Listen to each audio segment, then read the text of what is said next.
Bueno, está en nuestros estudios la diputada nacional Silvina Frana. Diputada, bienvenida. Muchas gracias. ¿Cómo le va? Bien, muy bien. Bueno, semana, en realidad actividad, mucha actividad en el Congreso de la Nación, muy Mucha movido actividad, sí. Inicio de gestión de Mauricio Macri, distintas conformaciones en el Congreso de la Nación. Arranquemos por la ley antidespidos. cómo no. ¿Se va a tratar el miércoles? Por lo menos así está previsto, después de la fallida sesión de la semana pasada, bueno, todo indicaría que esta semana se va a tratar. ¿Qué pasó la semana pasada? La semana pasada hubo una convocatoria, una sesión especial de distintos bloques para poder tratar la ley y bueno, finalmente no hubo el quórum necesario para que se pudiera hacer la sesión. ¿Por qué no? ¿Por qué no bajaron? Porque, bueno, yo creo que básicamente algunos diputados, sobre todo hay mucha expectativa en el Frente Renovador, que muchos de sus diputados habían comprometido su presencia. Y después, bueno, ustedes ya escucharon las declaraciones de Sergio Massa diciendo que a él no le iba a llevar ni un bloque o el otro. Bueno, a mi juicio declaraciones poco felices, porque en realidad frente a un problema concreto lo ideal era bajar y debatir por lo menos una propuesta concreta, y si había otra había que presentarla y debatir sobre lo que tuviéramos en mano. Pero yo lo indico a él como uno de los responsables de no hacer la sesión, en virtud de que primero había un compromiso. Ustedes, creo que todos escuchamos los medios, lo que pasó las semanas anteriores. La primera reunión con los sindicatos la tuvo Sergio Massa, que incluso nos invitó, todos fuimos. Y bueno, y lo del miércoles que la explicación la dio él y cada uno. Para mí no fue una buena explicación. Hubiera sido bueno poder debatir el tema el miércoles. Hay una puja de poder más allá de dar solución o dar respuesta ante una necesidad que es evidente, ¿no?, de la preservación de los puestos de trabajo. Y por lo menos así que debió de ser la semana pasada. Su propia respuesta diciendo no me va a ordenar a mi fulano, mengano, creo que de alguna manera pone en evidencia que se trató de una puja política. Y la posición del Frente para la Victoria, digo, ¿por qué tratar una sesión especial y no esperar hasta el miércoles en un debate más amplio? Mira, este tema no es nuevo. Yo presenté un proyecto similar en febrero y creo que la situación y las permanentes denuncias que tenemos de despido ameritan una urgencia. Una urgencia que tiene que ver, digamos, con dar un paraguas a un sector de los trabajadores. Nosotros sabemos que esta ley de ninguna manera abarca todos los aspectos, sabemos además que se está, digamos, dramatizando a la ley, cuando la ley en realidad es una ley que es idéntica a nuestra ley de contrato de trabajo, que prevé indemnizar los despidos por aquellas cuestiones que no tienen una causa justa, y en este caso se duplica la indemnización precisamente para evitar despidos sin causa justa. Digo, tampoco nadie cree que esto es la solución de todo. Sí, lo que pasó la semana pasada fueron 2 o 3 cosas que me parecen dignas de destacar. Por un lado, recibimos a muchísimos sectores, representantes de pymes, y nos obligó a aportar medidas para poder proteger no solamente a los trabajadores, sino también a las pymes. Porque claramente, no por la ley antidespido, sino por un conjunto de medidas que se tomaron desde el 10 de diciembre, que tienen que ver con la apertura de importaciones, con los tarifazos, con la devaluación, con la suba de la tasa de interés, hoy el sector de las pymes está muy complicado. Entonces, amerita tomar medidas también para ellos, y en ese sentido muchos aportamos proyectos de ley o de resolución para aportar elementos al debate. Y otra cosa que pasó la semana pasada, que entiendo también modificó el escenario, fue el que el propio presidente de la Nación, reconociendo la situación de despidos, convoca a los empresarios y firman una suerte de compromiso de tregua, compromiso que duró pocas horas para algunos empresarios, pero digo, si el propio presidente reconoce la situación, qué mejor que dar una cobertura legal. Me parece que está faltando allí un canal de diálogo donde nos pongamos de acuerdo en las medidas a seguir frente a una situación que ya nadie desconoce. Silvina, me pongo en el lugar de defensor de un empresario de aquí de Santa Fe. Dice, me aumentó 350% la energía eléctrica, 1200% el gas, que es la noticia que tenemos en este día. Bajó la demanda, con lo cual lo que fabrico se me bajó la demanda en el consumo interno y me abrieron las importaciones y estoy compitiendo contra... Y usted, diputada, me quiere sancionar una ley en donde si tengo que achicar costos despidiendo gente, tengo que pagar el doble de indemnización. ¿Qué salida tengo como empresario? ¿Se entiende esa tensión también? ¿Cómo lo Por supuesto que se entiende. Y por eso yo ratifico esto que decía antes. Esta ley no propone nada nuevo, sino duplica el castigo para quienes despiden sin justa causa. Entonces, a veces hay justa causa. Yo, como le voy a decir a un empresario de nuestra provincia que se inundó, que no solamente le pasó todo lo que vos describís, sino que además está inundado, que sea objeto de la ley. Aparte, esta ley es temporaria y no, digamos, no se aplica sobre los nuevos empleos, está tratando de proteger los empleos anteriores.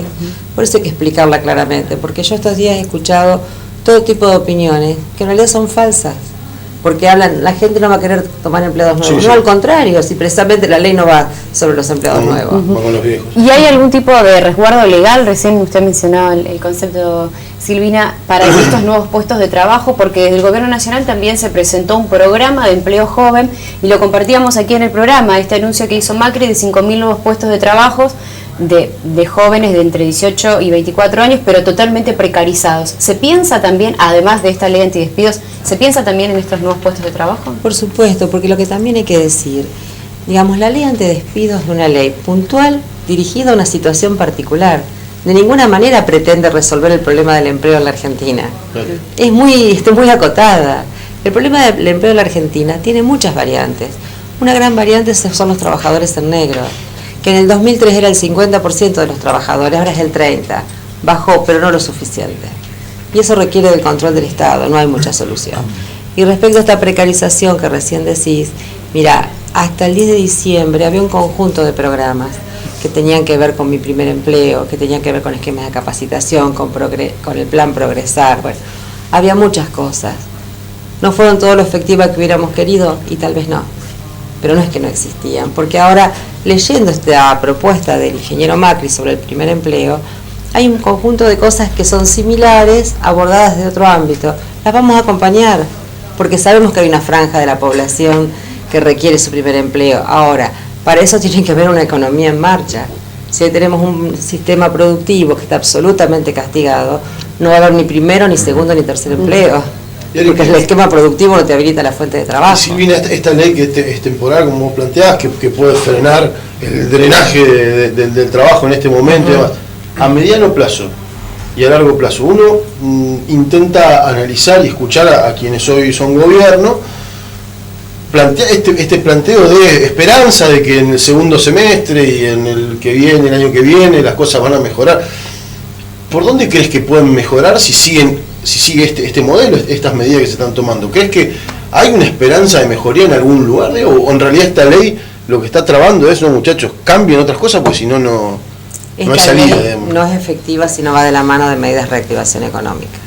Cuando se quiere comparar esta ley con una idéntica del 2002 y se quiere decir que no tuvo efecto, no es cierto. En el 2002 tuvo efecto, pero no la ley por sí misma. Tuvo efecto acompañado de un conjunto de medidas de reactivación económica. Si el gobierno no está dispuesto a tomar esas medidas, por lo menos personalmente no soy optimista. A lo mejor, ojalá me equivoque. Dale. No, ¿de dónde surge el dato del 30% de trabajo en negro? De los datos que da el Ministerio de Trabajo y los que dio la ANSES. ¿Y pensás que se puede también a mediano y largo plazo trabajar sobre ese aspecto? Es fundamental. Es medio crónico, ¿no? Por supuesto. Por lo menos del 2001 a esta parte. O de los 90 a esta parte. Por eso te decía que digamos que lo que nadie expresa, que del 2003 al 2015 había un 50% y se bajó un 30%. Te digo en términos globales, en números redondos. Pero claramente no es fácil de revertir.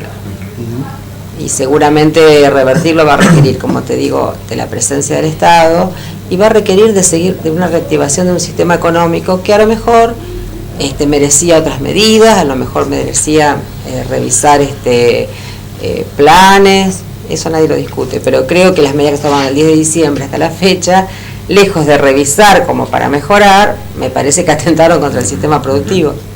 ¿A quién responde el Frente para la Victoria en el Congreso? ¿Quién es el referente político del Frente para la Victoria hoy? Digo, el Frente Renovador claramente lo tiene a Sergio Massa, Cambiemos, bueno, es oficialismo. Mira, ¿qué pasa con el Frente para la Victoria? como bloque, lo que hoy tenemos son diferentes voces que nos reunimos periódicamente y tomamos decisiones. ¿Cristina tiene injerencia en algo? Mira, Cristina convocó a todos a una reunión a la que fuimos pero en reunión en la que presentó al Frente Ciudadano, no se metió en los temas legislativos.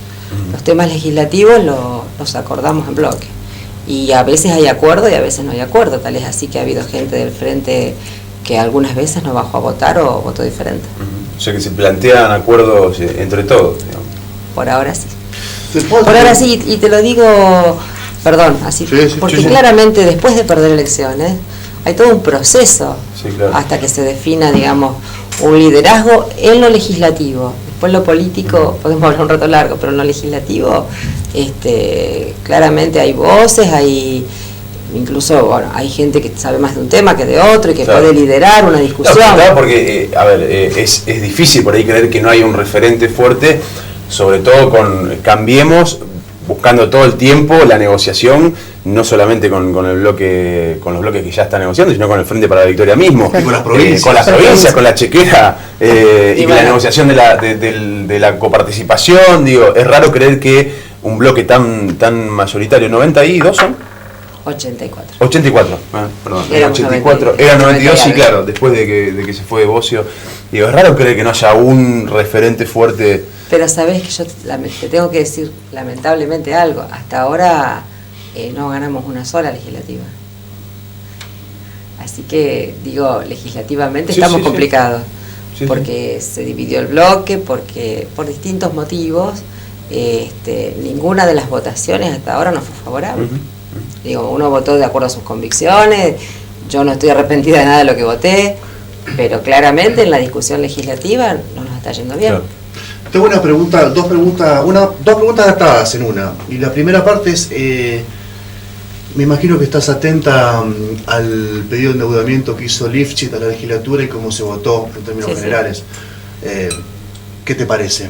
Digamos, las condiciones que la provincia terminaría adoptando en el caso que el Senado ahora apruebe lo que en diputados se aprobó la semana pasada. Mira, tengo varias consideraciones. En primer lugar, me asustan varias cosas. El nivel del endeudamiento. No nos olvidemos que la provincia de Santa Fe es una de las 3 provincias que recuperó aquel 15% de retención en coparticipación. O sea que la provincia de Santa Fe es una de las provincias que aumentó considerablemente su recaudación. Porque no la tuvo durante, por lo menos, desde que se estatizó ANSES.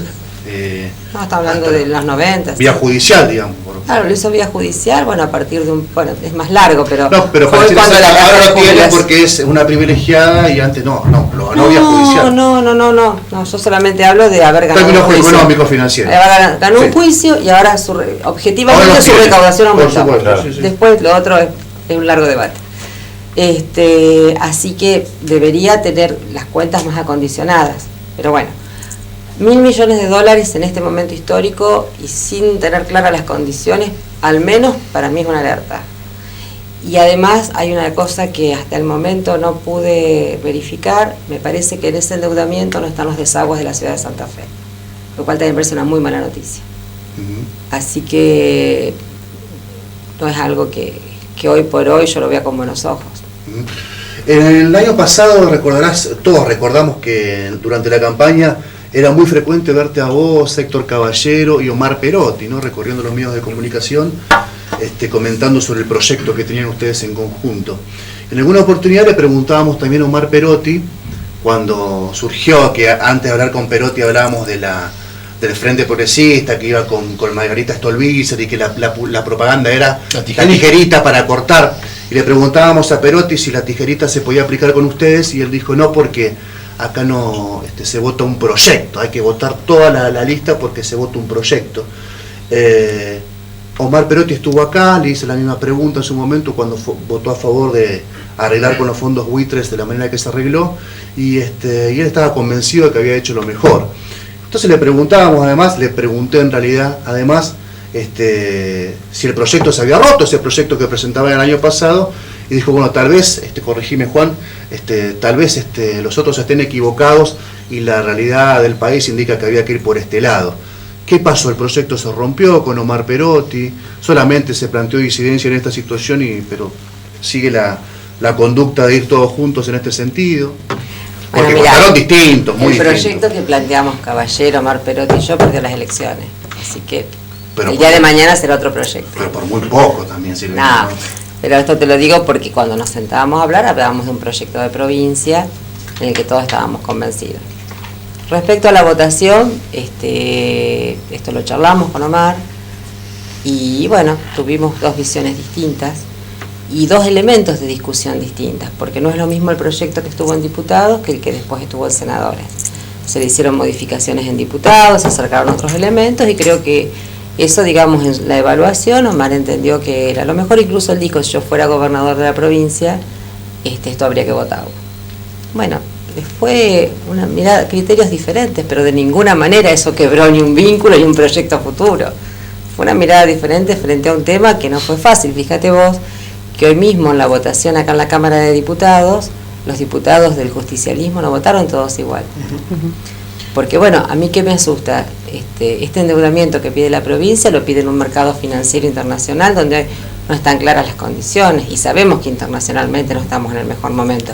Distinto hubiera sido un préstamo del Banco Mundial, que hay préstamos direccionados, obras determinadas, con esquemas, con parámetros definidos. Bueno, no es el caso en la provincia. Y a nivel nacional, ya te digo, bueno, seguramente hay una línea muy finita que tenía que ver con salir del default, con recuperar el mercado del crédito, con un montón de cuestiones que algunos lo evaluaron como positivo. A mí me parecía positivo salir del default, por supuesto, pero me parecía que con este proyecto no era la mejor condición. Y bueno, es un punto, una diferencia. Silvina, la última, estás organizando una actividad junto a la UTN y la Universidad Católica de Santa Fe, formación política para el fortalecimiento democrático. Así es. ¿Cómo lo estás organizando? ¿De qué se trata? Mira, estamos organizando un diplomado que va a tener 8 módulos, donde se van a abordar comunicación política, políticas sociales, políticas económicas, conceptos básicos para quienes pretenden tener una participación política, también tengan un esquema de formación. Y me pareció interesantísimo, bueno, por supuesto, yo soy directora de ACEP acá en Santa Fe, es una institución ligada a la Konrad Adenauer, pero me pareció interesantísimo que la Universidad Tecnológica y la Católica se sumaran al proyecto. En todo lo que sea transporte, políticas de hábitat, lo va a abordar la Universidad Tecnológica, e incluso en las políticas sociales también, no solamente vamos a trabajar en lo que es la cuestión teórica, sino también va a haber presencia de referentes importantes a nivel de trabajo social, de movimientos sociales, como para también transmitir experiencias concretas. ¿Para quién está destinado? Está destinado para todos aquellos que les interese este tipo de formación y pusimos un piso de gente que tenga un nivel secundario para no acotarlo solamente a aquel que sea universitario, sino aquel dirigente que no necesariamente tenga un estudio universitario, pero sí un fuerte compromiso social.